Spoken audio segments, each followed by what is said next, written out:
Assalamualaikum warahmatullahi wabarakatuh.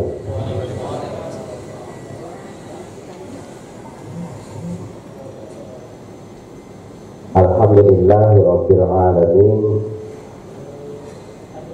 alladzi hadana bi hidayatil Islam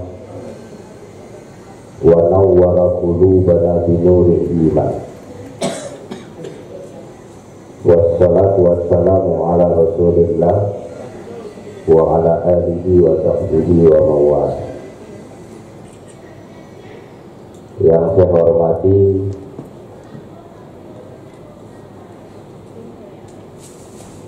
bapak-bapak, ibu-ibu,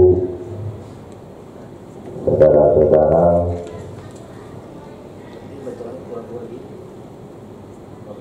berapa sebut namu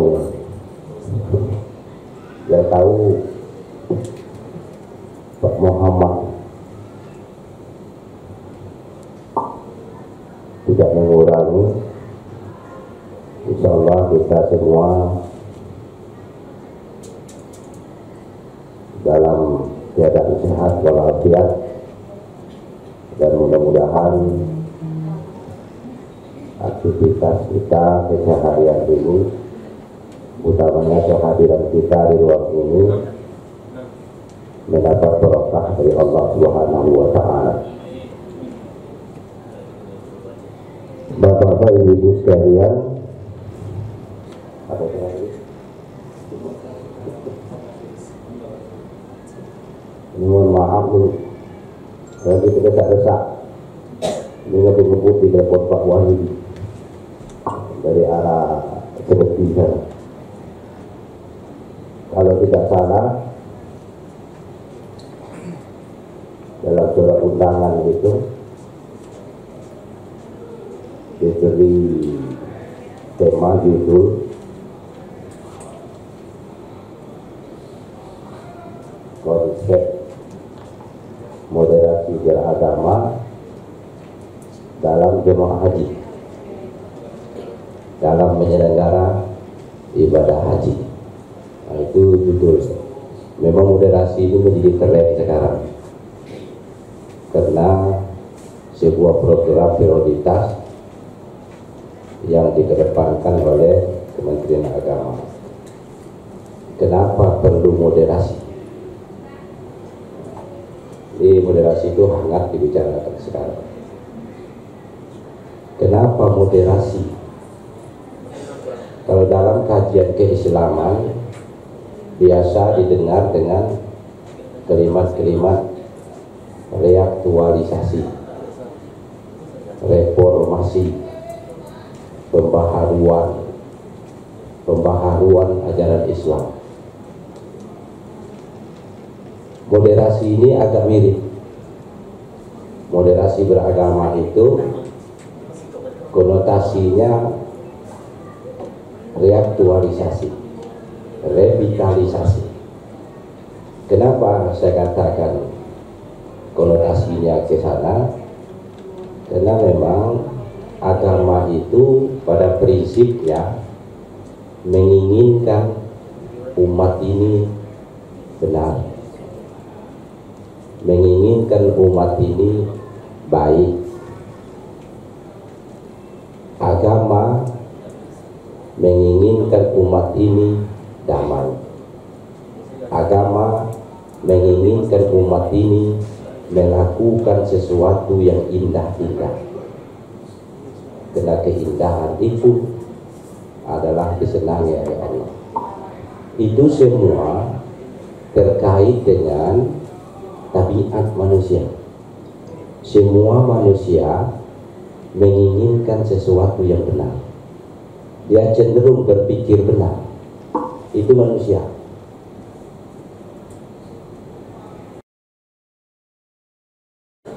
Agama itu juga keinginan damai.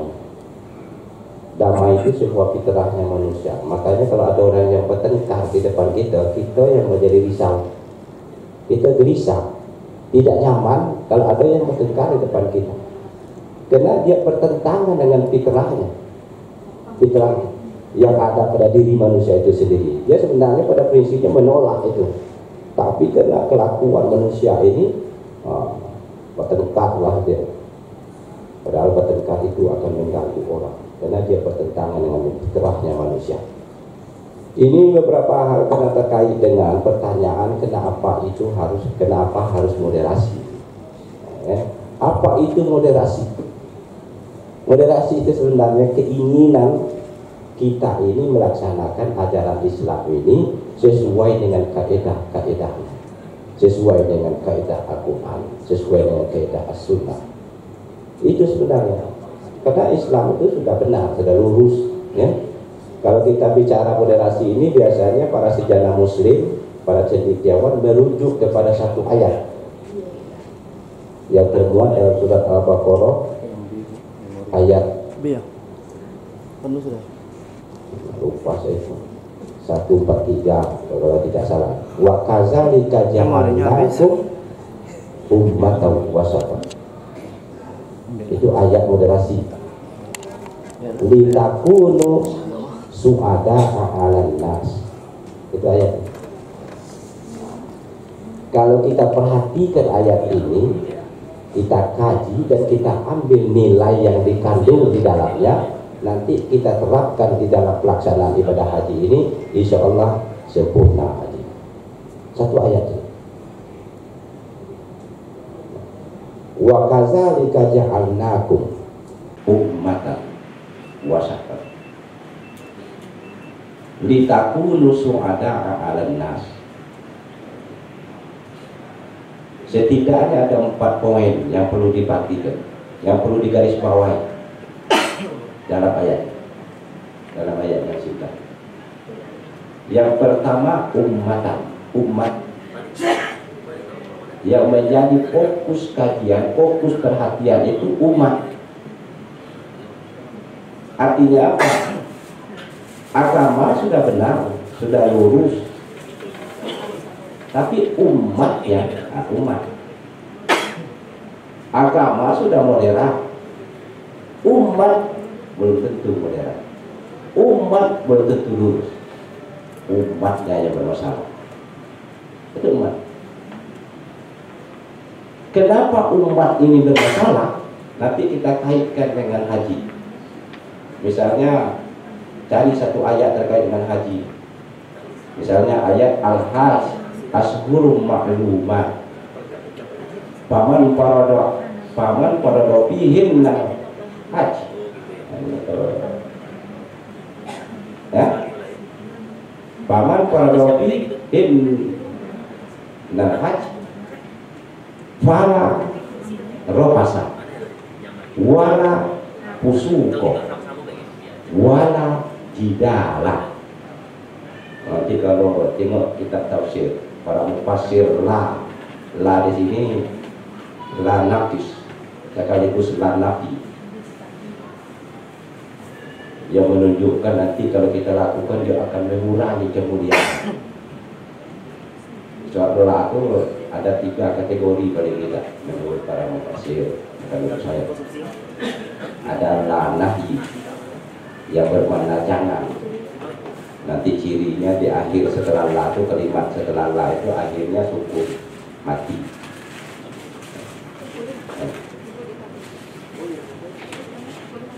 Jadi apa namanya?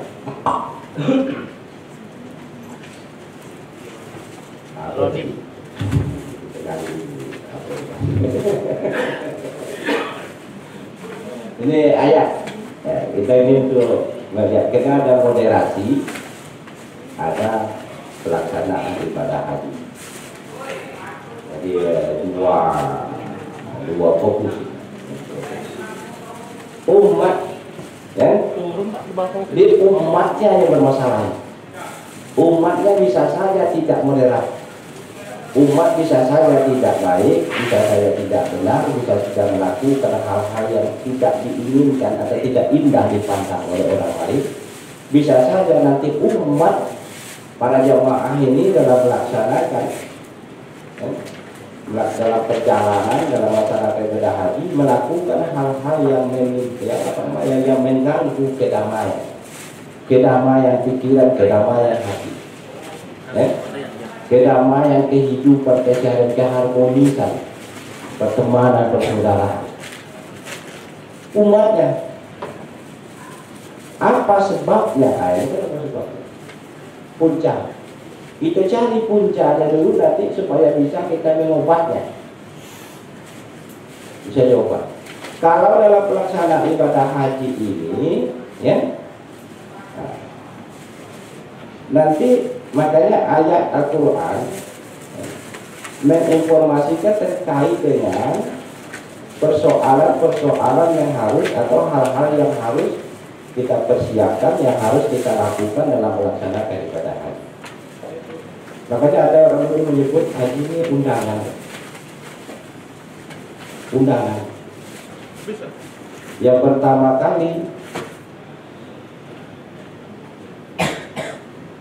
atau yang lebih berpeluang mendapat undangan itu para pengurus jemaah, pengurus KPIH, pengurus umroh, undangan, diundang, wa'azin bin nas, diundang. Beda dengan ibadah lain. Haji ini diundang. Siapa yang diundang? Semua. Tidak ada orang hari ini, orang Islam yang tidak tahu bahwa ibadah haji itu wajib. Tapi apakah semua orang berkesempatan ke situ? Belum tentu. Dia sudah diundang. Nah, makanya ayatnya orang yang melaksanakan ibadah haji dan umroh itu bagi orang yang manis tato ilaihi sabi, yang apa namanya, yang mampu. Tapi kalau kita lihat ayat ini, ya, dia nambah sin. Kemampuan itu ada sin, manis tato. Tato ayat itu ada sin. Sin itu menunjukkan apa namanya? Bukan bagi yang mampu sebenarnya. Kita harus berusaha mampu. Nah, usaha mampu untuk mendapatkan atau memenuhi undangan tadi. Berusaha mampu. Berusaha itu setidaknya ada dua. Berusaha untuk memenuhi kebutuhan material secukupnya, kemudian takarruf kepada Allah, untuk mendekatkan diri kepada yang undang tadi. Ya, ada usaha. Kalau tidak, ya banyak material atau banyak harta, banyak duit, belum tentu bisa memenuhi undangan itu. Banyak orang yang punya duit banyak, tapi belum. Bahkan dia keluar negeri, sampai ke Amerika, ke kuliah pula kan gitu. Mau mana betul ke kuliah? Kalau dana yang dihabiskan ke kuliah itu melebihi kalau dia berkah. Padahal apa yang tidak lagi, gedung-gedung yang indah, lebih indah lagi. Maka begitu masuk Jeddah itu luar biasa, gitu kan? Tapi dia belum terpikir. Jadi memenuhi undangan. Di umatnya selalu bermasalah.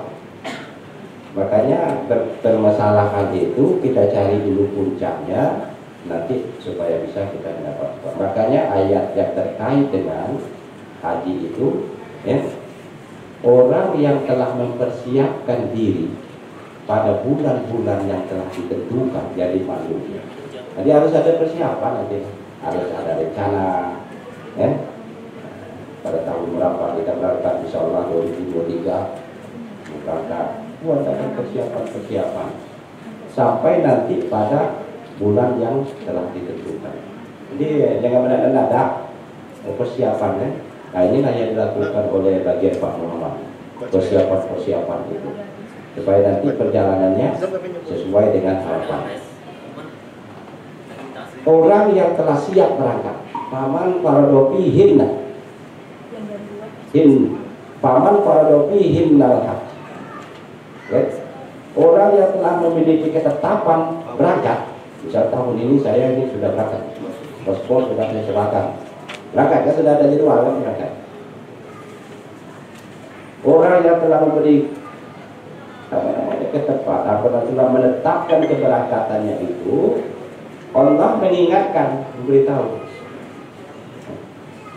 woi bapak-bapak, ibu-ibu yang mau berangkat, kalau kamu nanti melaksanakan haji, ya, ada beberapa hal yang harus kamu perhatikan. Karena nanti kalau ini tidak kamu perhatikan, kamu bisa haji kamu percuma. Haji kamu tidak mendapat apa-apa. Haji kamu bisa batal. Haji kamu bisa tidak bernilai di sisi Allah. Apa yang diingatkan oleh Allah itu? Yang pertama, wala rofasan. Kelompok pertama, bukan yang pertama. Kelompok pertama, wala fala rofasan, wala usuko, wala tidak. Itu nanti ini penting diberitahu kepada para jemaah kita. Kenapa? Karena dia tadi kata la, kalau kita kasih lebih jauh, la itu nanti la nafis, la bisa mengurangi. Kita ini kan mau pergi ke tanah suci, tempat yang mulia, tempat yang baik-baik, ya, tempat yang baik. Sebenarnya kita bertanya-tanya, benar, kau pergi ke tanah suci, pergi ke tempat yang baik-baik, kok masih ada orang yang ropas, ada orang yang kusuk, ada orang yang jidat, ada orang yang melakukan hal-hal yang melanggar, ya, melakukan perkataan-perkataan yang tidak baik. Nah, ini masalahnya kan, masalah ibadah haji itu adalah ibadah yang mengakumulasikan dalam berbagai aspek ibadah. Ibadah fisik, yoga, ibadah harta, dunia. Jadi ibadah harta itu ada godaannya. Makanya banyak orang yang punya harta tidak mampu mengeluarkan zakat, hartanya banyak. Itu terjadi pada Qurun, dicontohkan dalam Al-Quran. Oh, Qurun, atas nikmat yang diberikan kepada kamu itu keluarkanlah sedikit. Kata Qurun, tidak ada urusan. Ini kena kepintaran saya ini, dapat banyak harta. Ya, itu nanti melihat kenapa ini dilarang. Ya, kenapa ini dilarang. Jadi karena ini menggabungkan ibadah harta, ibadah fisik. Kalau kita sholat banyak godaannya, ya. Beda sholat, beda harta, punya godaan. Karena menggabungkan berbagai ibadah, bentuk aspek ibadah ini lebih parah lagi godaannya. Haji itu menggabungkan itu, ya, menggabungkan itu. Makanya godaannya pasti lebih besar. Godaan sholat, godaan harta, berkumpul lebih besar. Jadi seolah-olah kalau kamu sudah menetapkan keberangkatan kamu haji, Tuhan mengingatkan, hati-hati ya, nanti akan ada yang memancing-mancing kamu untuk ropas, untuk mengatakan, untuk melakukan hal-hal yang bisa mengurangi nilai kemuliaan kamu berada di tanah suci. Dia akan mengurangi nilai. Kalau kita terus melakukannya nanti bisa tidak dipandang oleh Allah. Itu tadi la bermakna la nafi. La nafi. La nafi itu salah satu apa namanya? Cirinya setelah la itu kalimat akhirnya berbaris dhamma. Makanya dalam Al-Quran disebut la, misalnya la yukallifuna, la yukallifu, ya? Tidak dipandang ke menafikan.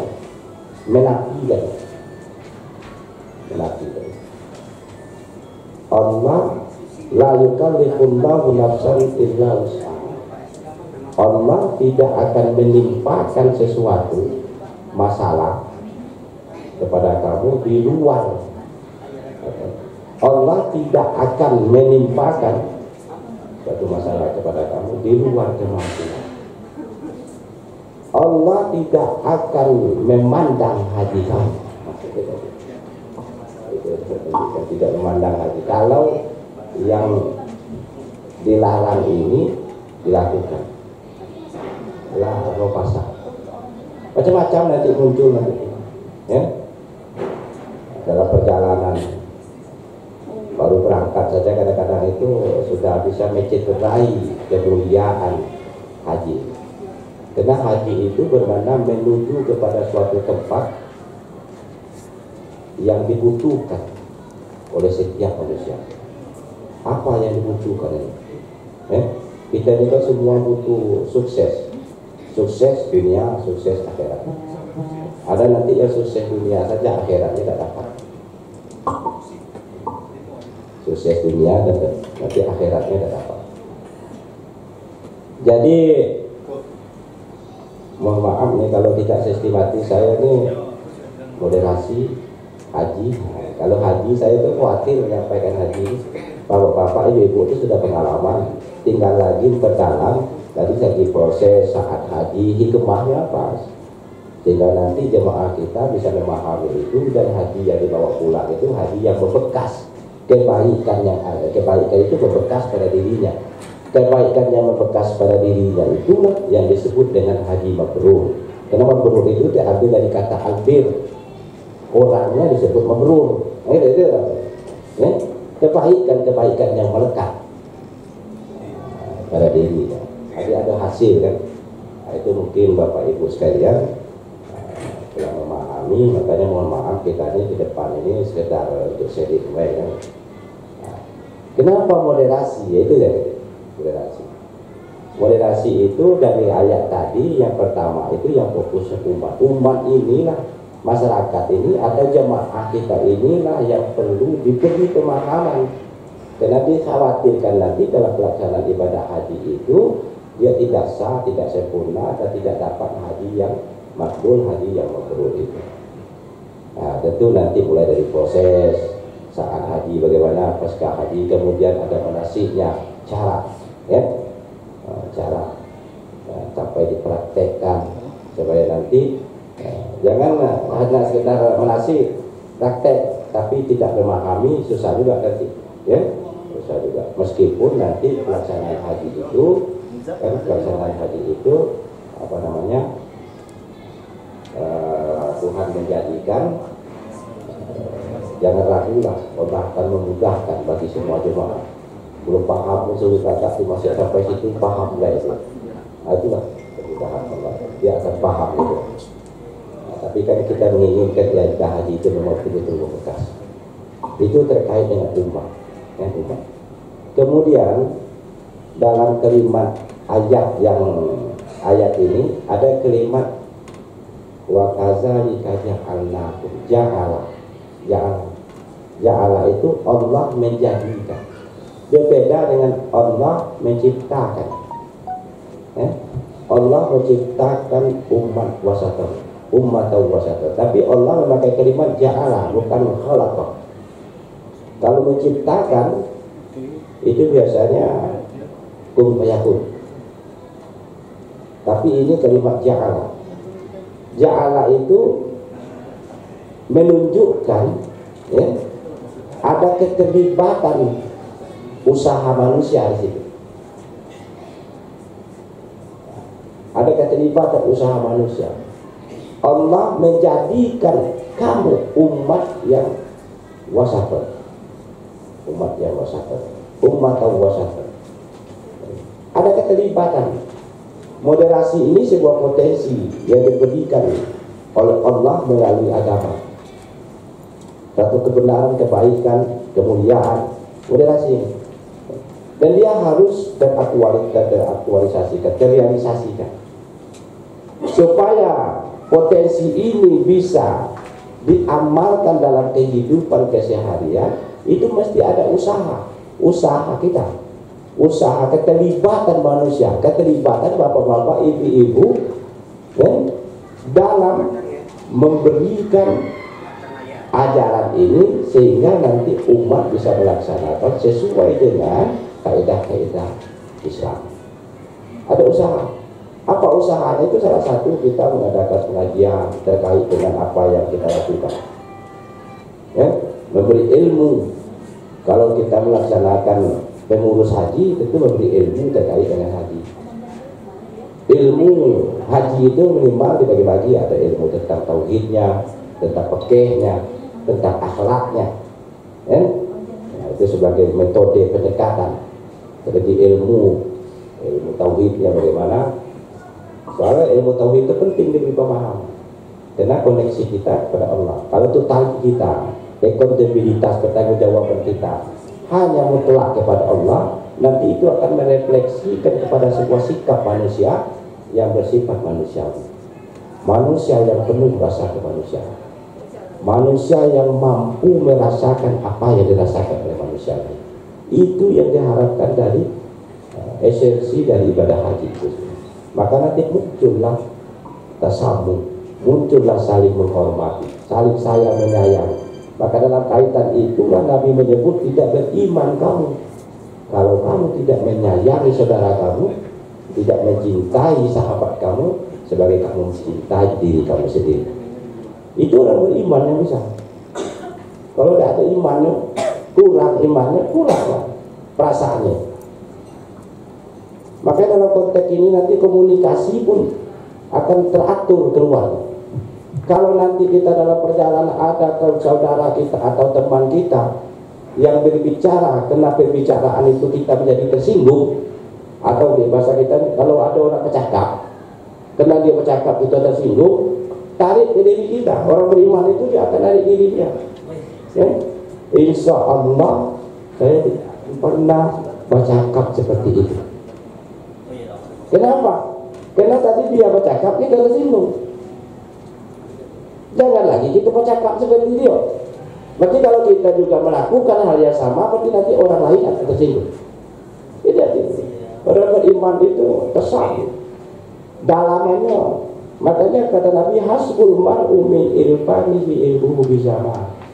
Cukuplah tanda kamu bijak, kamu arif, tahu dengan keadaan sekeliling kamu.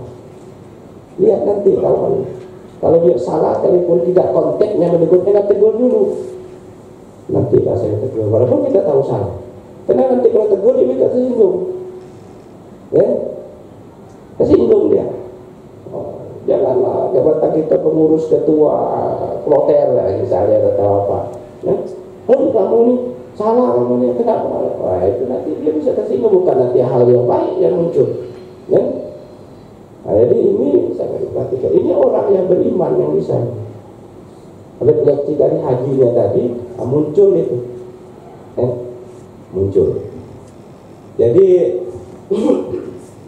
Bapak Ibu sekalian, ada usaha yang dilakukan. Inilah tuntutan dari ayat itu. Kita harus berusaha bagaimana membuat jamaah kita itu moderat, benar, jujur, baik, moderat, paham dengan apa yang dia lakukan. Usaha itu ya macam-macam lah. Kalau bapak-bapak ibu tidak perlulah macam-macam kegiatan yang telah dilakukan. Saya saja harinya kemarin ikutlah salah satu usaha itu, ikut menasib, ya, ikut menasib. Jadi bagus. Cuma tinggal lagi mendalami atau mempertajam. Tidak hanya kita nanti mulai sini baca ini, beri pemahaman. Kenapa kita baca ini? Apa hikmahnya? Kalau kita tidak baca, akibatnya apa? Misalnya kan, setidaknya paham lebih, artinya jamaah itu lebih bisa memahami hal-hal yang dia lakukan itu, nanti bisa memberikan keyakinan kepada diri bahwa saya ini dalam melakukan hal yang baik dan mudah-mudahan nanti akan menjadi saya orang baik. Nah, kan tadi yang harapkan itu tadi kan mabrur kan, ya, tidak hanya diterima, tapi mabrurnya itu diperbanyak, boleh diperbanyak nasi, ya, dibanyak nasi. Kalau perlu tiap hari atau lalat hari. Ibarat puasa ini seperti puasa Nabi Daud, sehari puasa, sehari tidak. Dari puasa, dari tidak. Menasi itu kalau perlu sekali menasi, sekali tidak, kan? Dari tegur pula oleh Pak Muhammad di waktu gitu. Saya tetap ingin kedepannya ada bapak, ada orang tua kita juga di sini. Saya tidak sebut nama satu persatu, banyak nanti kan. Saya pengalaman juga ceramah di masjid. Yang terhormat Pak Kecamat, yang terhormat Pak Tim, yang terhormat Bapak ini, terhormat Bapak ini. Habis waktunya semua terhormat. Begitu alhamdulillah nunjuk jemaah seorang. Pak, saya belum disebut Pak katanya. Kacau gitu. Adalah orang yang saya kenal. Ada Pak abang saya, Pak Alfa ada sini. Tapi bukan tidak mengurangi hormat saya. Saya di depan ini disuruh Pak Muhammad ini, kalau tidak di belakang juga Pak. Kan untuk cerita-cerita dan sharing dan penerangan silaturahim boleh tidak. Di waktu kita ini saya baru menyampaikan ayat ke tadi baru jamaah sama umatan dulu wasotnya. Wasot itu sebenarnya moderasi ini, ya. Di waktu kita dipahami lah. Jadi ceritanya saya berharap ya sama-sama berdoa. Apa yang kita lakukan ini mendapat ridho Allah. Supaya dapat ridho Allah itu kan tentu kita berusaha bagaimana setiap langkah dan perbuatan kita terkait dengan kelulusan jamaah ini memang masalahnya banyak. Asal kita bertekad dan berusaha untuk memperbaiki dan memberikan pemahaman yang apa namanya, yang mumpuni, dan insya Allah kita dan para jemaah yang kita urus mendapatkan apa yang diharapkan. Karena haji itu dari menuju satu tempat yang apa namanya, yang diperlukan oleh setiap orang. Dia ingin sukses dunianya, sukses apa? Nanti temunya di Mekah. Ya? Ini sebenarnya kajian haji ini bisa lebih panjang, tidak cukup, makanya menasib itu bisa setiap hari. Itu pun tak selesai. Satu ayat paham betul kita, ya. Satu ayat itu paham. Maka tadi ayat moderasi, satu ayat berdosa ayat lain dulu. Satu ayat saja kalau pahami apa yang dikandungnya itu dan bisa diambil nilai yang di dalamnya, kita amalkan, insya Allah kita menjadi orang baik. Makanya dulu menghafal Al-Quran itu orang-orang sahabat Nabi itu kesannya susah menghafal Al-Quran. Cuma bayangkan Umar itu dapat 12 tahun hafal satu surat Al-Baqarah. Satu surat Al-Baqarah 12 tahun dia hafal.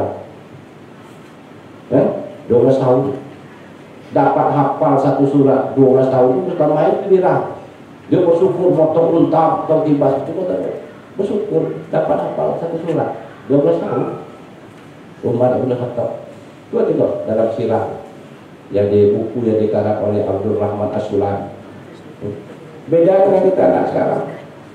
5 tahun bisa 30 juz. Umur belum 10 tahun, belasan tahun bisa hafal. Baik, sangat baik. Membaca Quran itu berpahala. Abdul Rahman As-Sulami itu menggambarkan kesannya sulitnya sahabat menghafal. Sebenarnya tidak sulit. Tapi kebiasaan para sahabat itu menghafal Quran, ya, dia belum akan pindah ke ayat berikut kalau ayat yang dia baca itu belum paham betul. Jadi ketika dia baca, dia hafal, ya, dia pahami apa kandungan halal, pantal halal-haramnya, dia amalkan, baru dia pindah ke ayat berikutnya.